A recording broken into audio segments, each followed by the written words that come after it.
Thank you for participating in this interview as a small contribution to International Women's Day 2014. The aim of this project is to give us an opportunity to communicate with inspirational female leaders with the UN system. We hope these interviews can be a tool to empower young women like us who will be inspired and motivated to achieve successes by the example of yourself as a role model. This supports the theme of this year's International Women's Day, Equality for Women means progress for all. We are excited by the opportunity to talk with leading women at the very top of the UN system in order to gain insight into how they achieved their positions of leadership and learn about their experiences and challenges in doing so. My name is Victoria Moselda and I'm 10 years old and I study at Blackheath High Junior School. My name is Fleur Perry-Kilby. I am 10 years old and I study at Blackheath High Juniors. My name is Suzanne Smith and I'm 15 years old and I study at Blackheath High Senior School. My name is Yasmin Cooper and I'm 15 years old and I study at Blackheath High Senior School. How are you? We're good, thank you. How are you? Very well. Lovely to meet you. Yeah, And you? Through these electronic means. Hopefully, hopefully very soon we will be able to hug each other, no? Over the internet. So I think we're ready to begin. What is a typical working day in the life of Marta, Santos, Pais? What are you involved in at the moment and what is your favourite part of your job? Thank you. Well, first of all, very good morning. I'm Marta Santos Pais, and I am a lawyer and I am Portuguese, so that you have a sense of who I am. You know, I'm very happy to be in this job in the United Nations. As you may imagine, dealing with the rights of the child is like a passion and it's a great privilege. It's not really a job because we go with such joy every day to our work, thinking about what we can do to support better life for children, girls and boys everywhere in the world, and to raise awareness about things that are not perfect and those that are working well, that we can bring to the attention of governments. The ability of just sitting around the same table, you know, with young people, but also parliamentarians and governments and teachers and social workers and families, it's a fantastic opportunity. So every day's job is a very good day, no? We start with great enthusiasm. And then we are always trying to do better. You know, one of the biggest opportunities to work in the UN is to support changes around the world. So I am very happy now that we are, as you said, approaching the Commission on the Status of Women and discussions on the rights of girls and women to see how we can contribute. And at the same time, I'm also preparing for another important meeting in the United Nations, which is about the rights of the child. It will take place in Geneva. And once again, I'm very committed to bringing good news. You know, we have today so many countries with very good pieces of legislation to protect children from violence, but also to bring less good news, you know, remind governments that there is a lot to do. And for instance, many girls are not yet allowed to go to school because they are helping their families in the home or because they need to take care of their younger siblings. And they want to learn, like you are doing in your wonderful school. What is it like to be a woman working for the UN across countries with different cultural expectations of women? You know, as I said, working in the UN for men and women and young people, it's a great, great privilege.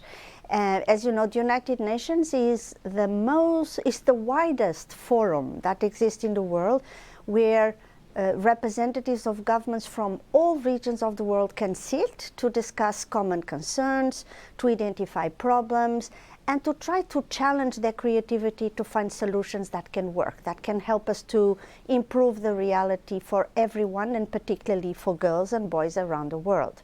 So being a woman, being part of that process, of course, is fantastic. And when I think, is it different for the reason that I am a woman? In a way, it's not that different, because we sit in meetings like everybody else and we can bring our opinions, we can influence the decisions. But I think being a woman allows us to sometimes put the finger on what is the real difference of what we are discussing for the life of the girl and the boy I just met in Thailand, or, the boy and the girl who live in Tanzania, in Africa, or the girls who are living in the United Kingdom. And by bringing that sensitivity, I think that women help to force solutions that can really make a difference, not simply being perfect. Sometimes we have, like we do in school, a perfect essay, but the essay doesn't really translate into concrete solutions for people. So I think a woman can help that element. But at the same time, we also realize in my work that very often people think, dealing with children is women's concerns and women's issues. Women should deal with this. And when I go to meetings, very often we see many women in the audience. So that is good, because you meet fantastic leaders, in communities, in governments, in parliaments, in civil society organizations. But at the same time, being alone, we will not be able to achieve the solutions that we want to see happening in the world. So being a woman is also an opportunity to convince men, and in fact to convince boys, to sit with us, to reflect with us, to think about what can each one of us do to have a better world, rather than seeing ourselves separated into groups with different perspectives and not coming together with very good solutions. And when we achieve that, what we realize is that the decisions are better, and everybody feels, I was part of it, now I'm going to push for it to achieve the results that we had in mind.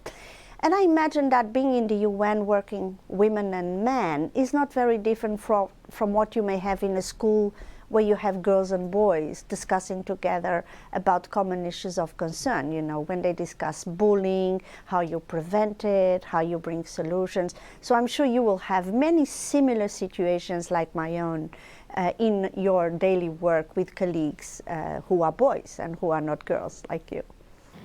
What was life like when you were in high school? What was your dream job then? When I was in high school, I was very excited to go to school, because I was with many friends, like all of you. It's so good to discuss together, to play together, to learn together, and we build friendships for life. So it was very good in that regard. And I was very excited by the opportunity of learning new things, having the opportunity to learn about the cultures and the developments in other countries when we were studying geography or history, having the opportunity of feeling much more confident and thinking critically, not only replicating and memorizing what we were being taught by our teachers, but trying to see how does that help me understand and find solutions for my daily problems. And I always felt very inspired by many good teachers that I had, that were forcing us to really be confident and at the same time search for creative solutions that were not necessarily the traditional ones. But being in high school, for me, was also an eye-opener. I realized that I was a very lucky child. I was coming from a family who cared a lot for me. My father and my mother could discuss with me all the issues that I wanted to raise, and they could guide me at home when I had a problem with mathematics or I could not understand exactly what an essay should be. So I was very lucky, but I realized that not all my friends were as lucky as me. And I remember at that time, there were much less girls in school than is the case today. Today in my country, which is Portugal, the majority of the students are girls, in fact, but that was not the case at that time. And what I realized was that many of my friends came from families where the parents were not so knowledgeable about the issues we were learning. And so if they had a problem in the school, they didn't have that help. That for me, it was taken for granted. I could just go to the room where my father or mother were working and say, could you help me? I don't understand how to do it. So it was a very good opportunity to realize that there are different situations and we need to be expressing a great deal of solidarity in learning from everyone, but also supporting those who are not as lucky as we are. So that was good. And then what was my dream job at that time? you know, I wanted very much to be a judge, perhaps because my father was a judge and he had such a great influence in my life. But I remember that I felt it was very important to help those who were in problem to find solutions, to give advice, to try to find fair solutions. And very often, even in school, I felt that those friends of mine who were very poor, who thought that they could not really argue because people would not be on their side, and sometimes they were on the right side, they seemed not to have the same opportunity. So I wanted to be a judge to help those who would not have a voice, who needed to be supported, and to help always find just and fair solutions in our life. I think that challenge remains still today, you know. In a way, what we do in the UN is searching for fairness and justice and help everybody feel as important as your neighbor. So I think my dream job is coming true in a way. Who inspired you when you were in school? Who inspires you now? When I was in school, you know, as I mentioned earlier, I was very inspired by some of my teachers. You know, they seemed very autonomous, very confident, incredibly knowledgeable, and very ready to provide advice. And rather than expecting us to be the good students that have always the good mark, but just memorize and repeat things that we are supposed to learn in the books and in the classroom, they were pushing us beyond the border. You know, they were trying to encourage us to find different ways of solving problems, doing research on topics that were not completely part of the curriculum, telling about experiences that could be very new for us because they were happening in Africa or in Asia or in Latin America. So I had many, many good references amongst the teachers who were with me. But I mean, in real fairness, I think my parents were the real inspiration, I have to say, and particularly my father, as I said, with his work as a judge and working with young people, very often young people who had to run away from home because they were confronted with violence or abuse.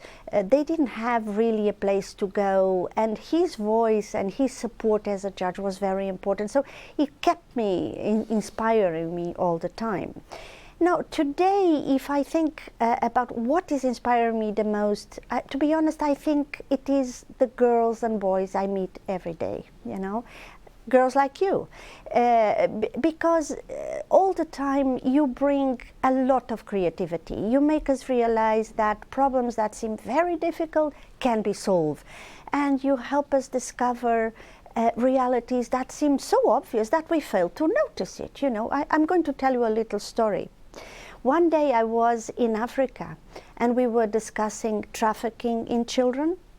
And the government had done so many good things, and the non-governmental organizations were working very hard. And then we decided to ask children how they felt about the problem. And we gave them some cameras, you know, for them to take photos of the places or the things that for them would connect with trafficking. And all of a sudden, they came back with their cameras, and most of the pictures were about the central bus station, and about the central market in that capital city. And we could not understand why they were showing us that photos. And you know what happened? These were the two places where children were more regularly trapped and taken to be trafficked into other parts of this country or into other countries. And if we had not joined hands with these children, we would never have thought about that.